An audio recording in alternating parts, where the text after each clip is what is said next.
Welcome back to our Green Acres, y'all, in the new year 2024. I hope everybody had a Merry Christmas and Happy New Year. Today's video, I'm going to start y'all off this year, and I'm going to do a couple of projects in today's video and show y'all how we can get a really good distressed chippy look without using sandpaper and making a huge mess inside.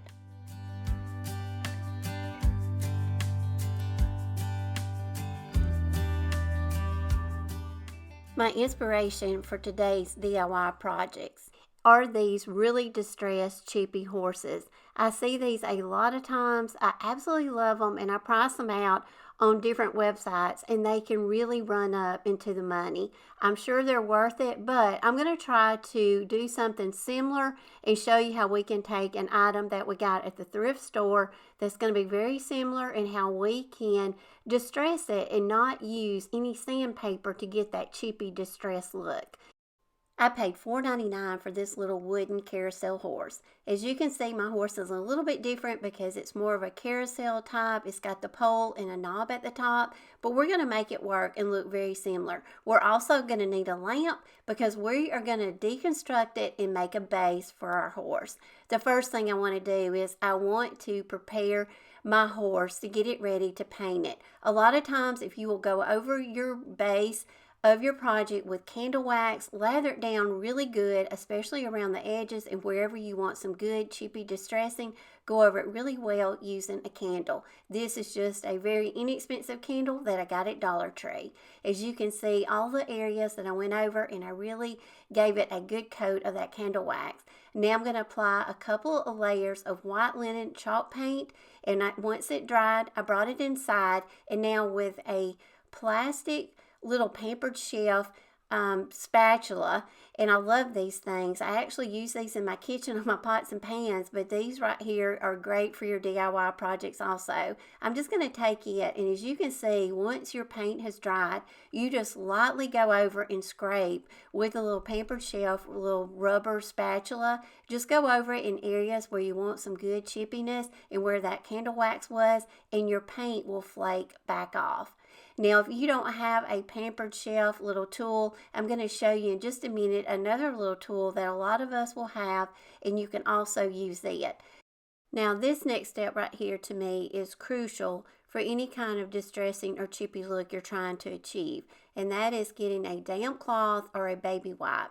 I have a baby wipe, but you want to go in all those places that you distressed using that little plastic utensil, and this will remove a lot of the paint residue, and it really brightens up those distressed areas, and it also will give you a little bit more distressing. Now I'm going to show you how I'm going to make the base for our carousel horse. I took a lamp that I got at Goodwill, and I think it was $4.99, but you can use whatever kind of, project piece that you may have that would work as a base also. You could even build something out of wood if you have some scrap wood. But the base of this lamp right here was really ornate and pretty, so we just cut the electrical cord off of it, and then Ben came in and got the vice grips and loosened up that little nut on the bottom, and then it will come loose. The whole pole of the lamp will come out. We did need to drill out the hole of the lamp base just so that little wooden dowel of my horse will slide down into it. Now the pole of my horse is going to be a little bit too long. I want my horse to be a little bit shorter sitting down in my base. So we're going to saw off a little bit of the pole, and then it'll be the right height. But this is just optional. You can leave it as short or as high as you want to. Now, Ben placed it back down in there, and it fits in there by itself really well, so I really don't have to apply any kind of glue to adhere it into the base. Now, this is what we have so far. Now, I went back and forth on the knob at the top. I distressed it. It didn't distress well because it had a black base, and it didn't match my horse, so I'm going to end up taking that off, and I'll show you that in a minute. Now that we've got the base unattached off the lamp, and we're just going to now upcycle it and make it look really pretty and aged. I went over it with a couple layers of chalk paint, and I'm just taking a very fine grit sandpaper and just lightly going over it and getting sand in it. but I'm also using a damp rag, and the damp rag will also help give it a good chippy and distressed look. I just went around random places on the lamp base where it had some, indentions, and just distressed those areas. Now, I did not know this, but this little ball at the top, it didn't even screw. I was screwing it off, but it actually just pulled right off. And I like it a lot better without the knob, so I'm going to leave the knob off. And I'm also just going to leave that wooden tip just like it is. Now I feel like it needs some kind of design on the front.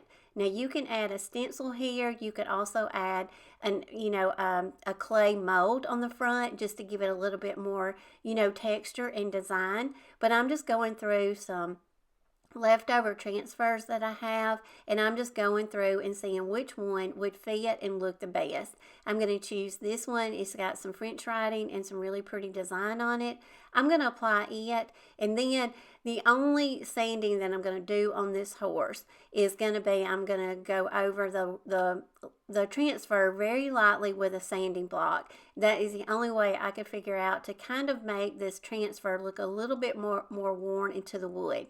Now here is another little tool that you can use to distress your paint, and that's your transfer sticks. When you order a transfer book, they come with a little transfer tool stick. Those make great little DIY tools to use on our projects. Now here I am with a little sanding block. I'm just lightly going over it, just to give it more of a distressed look, just to make it look like it is worn onto the wood, and it kind of goes with the wood. So since the wood is so chippy and distressed and rustic looking, I go over it with my baby wipe just to make sure I've got, all that paint residue off. And now let's put it in the lamp base. And like I say, this fits in there like a glove. Now to give my lamp base a little bit of aged look, because it's really white and I want it to look more like my horse, I'm going to use some DIY dark wax. Now I'm just going to apply this using a brush that I have, and I will have all these products linked down below. And I'm also using my baby wipe because I don't want a lot of the dark wax, so I'm going to apply it in sections, and as I go I wipe it away with my little baby wipe till I get the desired look I want. Once I got my horse finished, I wanted some embellishment to go around the neck of the horse, so I'm just going to get a pipe cleaner. I'm just going to join it together and twist it.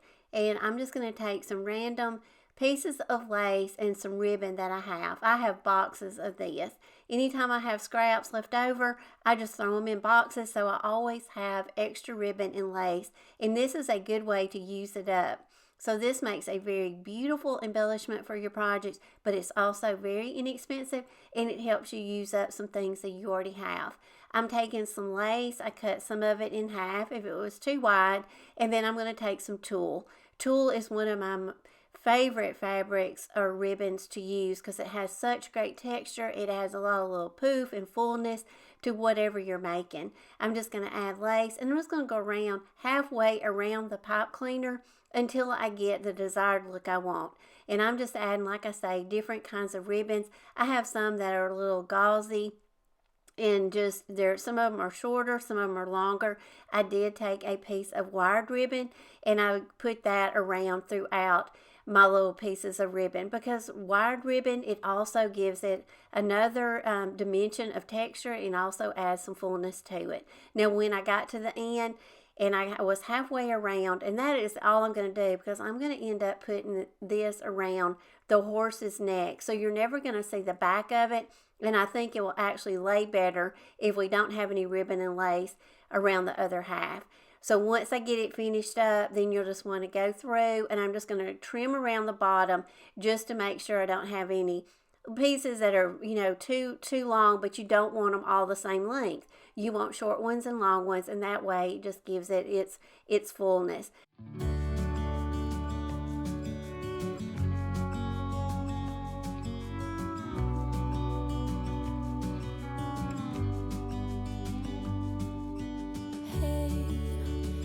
You could see yourself just sitting there on my chair.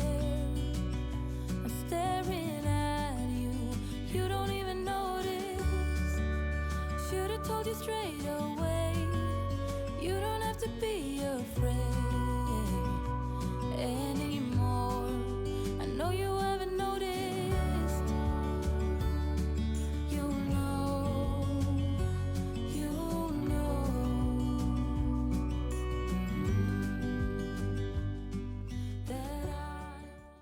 Now I want to show you a very inexpensive way to make your own dough bowl. Dough bowls can run up in the money, but it's one of the decor items that I absolutely love. But just take a bowl, wooden bowl that you may already have, or one that you may find at the thrift store or a yard sale. Now I am going to show you how to distress and give this a chippy look without sanding, but I did take a piece of low grit sandpaper and I went over the bowl just to knock a little bit of that varnish off, just so my milk paint would stick. Now I'm using milk paint, and if you've never used it, it is a great product. You just mix water and powder together and get a good consistency. You really want it kind of like a melted milkshake. Now, I'm going to leave the milk paint that I use down below, but never be intimidated by it because it is a great product and it gives you a great result. You apply it in layers. You put one coat on, apply some heat to it, and I'm just using a cheap blow dryer that I got at Walmart, and then you apply a second layer. You apply heat to it, and before your very eyes, and I'm leaving this in just the normal time. I'm not doing any kind of fast time lapse on this. I want you to see how the crackle effect starts to happen right before your very eyes when you put that heat to it. You get some really good crackling, and you see those little chunks in the paint. That is good. That is what milk paint does. It gives you a rough texture, so when you go to distress it, those little chunks are going to knock off, and that is going to reveal the wood that is up under that paint. But look at all that great crackle that we got. Now those little specks that are already off, those blew off actually when I put the blow dryer to it. But just how easy this paint can come off, look at me scraping it with my fingernail. Now since we don't want to damage our fingernails, I'm going to take another you can either use your little Pampered Chef tool, or you can take your transfer sticks. This one is a transfer stick that I have. It's a little wooden one, and I'm just going to go around the bowl, and I'm just going to scrape it across all this paint, and wherever it has a little chunk, or it may have had some crackle and the paint just wants to come off, that is where I'm going to get all this beautiful distressing. Now look how gorgeous this is. Now I've just worked on the top and the inside, and then once I get it the way I want it, then I'm going to flip it over and I'll do the bottom. Don't forget the damp rag or a baby wipe. Go over it once you've got it all distressed, wipe off all that paint residue, and look how beautiful this is. Now you can absolutely seal this so you won't get any more chipping, so just make sure to use some kind of clear sealer and seal it up once you got it the way you want it. Now I'm going to work on the bottom. The bottom base, you probably won't ever be able to see it, but look, it actually got some really pretty chipping on its own. But I'm just going to, again, go over with that little wood stick, go around and get all the distressing that I can, and then this bowl will be done. So for $2.99 and some milk paint and just going around and just scraping off where I could, not even using any sandpaper and making a big mess in my house, now I'm going to have a beautiful dough bowl that I can set out, not just for wintertime, but we can leave this out for all the seasons and just change out the decor in it and fill it with so many different things. Look at all this chippy and distressed goodness. This milk paint right here was absolutely a great product to use on this top wood. It doesn't do the same on all kinds of woods. You just kind of have to practice, try it on different things, and see what you think. But just trying to show you ways of how we can distress and get that chippy look without using sandpaper. Put your arms around me and I'll let you know how it feels when time goes slow. Okay, y'all, we are at the end of the video. I hope y'all enjoyed it, and I hope y'all learned maybe some simple tips on how to distress and get that chippy look without having to use sandpaper and make a mess, while a lot of us are having to work inside during the winter season. This right here is a really fun technique, but just trying to bring along to y'all ideas and inspiration of how you can make your home beautiful without spending a lot of money. Use some things you may already have on hand, or maybe you will look up on some things at the thrift store. Just use those, upcycle them, get creative, and make your own home decor beautiful. This year I'm going to do something a little different on my channel. I love to inspire y'all in different ways, especially with the DIYs. But more importantly, I'm going to bring each week, I'm going to give y'all some of my favorite verses, and I want y'all to leave me a comment down below. Tell me what your favorite verse is. I will take some of those of your favorite verses, and I will give y'all a shout out on my channel and put your verse up on my videos. I think that's what it's all about these days, y'all. We have to love each other, encourage each other, and give each other inspiration. Again, I want to wish everyone a happy new year, and I will plan to see y'all again next week in my new video. Bye, y'all.